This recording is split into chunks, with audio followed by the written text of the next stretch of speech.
सर्व लाडक्या बहिणींना आनंदाची बातमी. लाडक्या बहीण योजनेची ई-के-वाय-सी कोणाची चुकलेली असेल तर त्यांना ती ई-के-वाय-सी करण्याची शेवटची संधी मिळाली आहे. तर त्यासाठी तुम्ही इथे पाहू शकता, ही ई-के-वाय-सी करण्याची संधी फक्त त्या लाभार्थ्यांकरिता आहे ज्यांच्याकडून ई-के-वाय-सी करताना चुकीचे पर्याय निवडण्यात आले होते. तर असं हा पर्याय उपलब्ध झालेला आहे. तर यावर तुम्ही ज्यांची पण चुकीची के-वाय-सी झाली होती तर ते इथे येऊन के-वाय-सी करू शकता. तर त्यासाठी सर्वात पहिले तुम्हाला लाडकी बहीण योजनेची के-वाय-सी करण्यासाठी तुम्हाला लाडकी बहीण महाराष्ट्र.gov.in हा सर्च करा. हा सर्च केल्यानंतर तुम्हाला ते पोर्टलवर क्लिक करायचं आहे आणि त्यानंतर इथे पाहू शकता ही के-वाय-सी.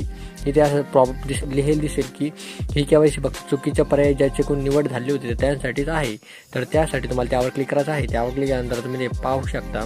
इथे तुम्हाला असं इंटरफेस ओपन आहे. असं इंटरफेस ओपन झाल्यानंतर इथे तुमचं जी पण लाडकी बहीण आहे त्यांची इथे आधार नंबर टाकायचा आहे.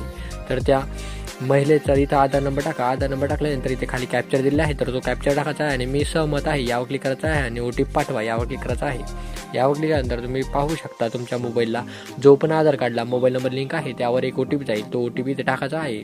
तो OTP टाका आणि इथे सबमिट करा यावर क्लिक करायचं आहे.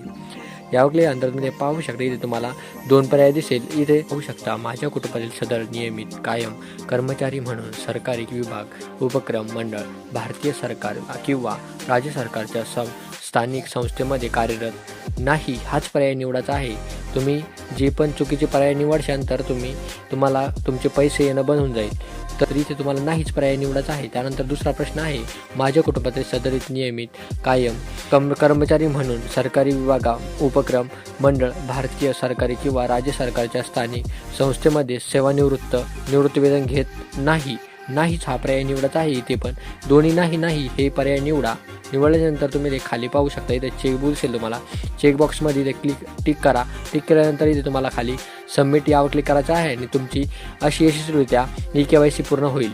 तुमची ई-के-वाय-सी पडताळणी यशस्वीरित्या पूर्ण झाली आहे. तर असं तुम्हाला एक पॉपअप येईल आणि अशा प्रकारे तुमची ई-के-वाय-सी पूर्ण करू शकता. तर तुम्हाला हा व्हिडिओ आवडला असेल तर आपल्या YouTube चॅनलला सबस्क्राईब करून ठेवा, म्हणजे तुम्हाला असेच नवनवे व्हिडिओ मिळत राहतील. आणि कोणत्याही लाडकी बहीण योजनेची नवीन अपडेट आली तर तुम्हाला आपल्या YouTube चॅनलवर कळवण्यात येईल. त्यासाठी आपल्या YouTube चॅनलला सबस्क्राईब करून बेल विसरू नका. चला तर भेटूया पुढील व्हिडिओमध्ये. जय हिंद, जय महाराष्ट्र.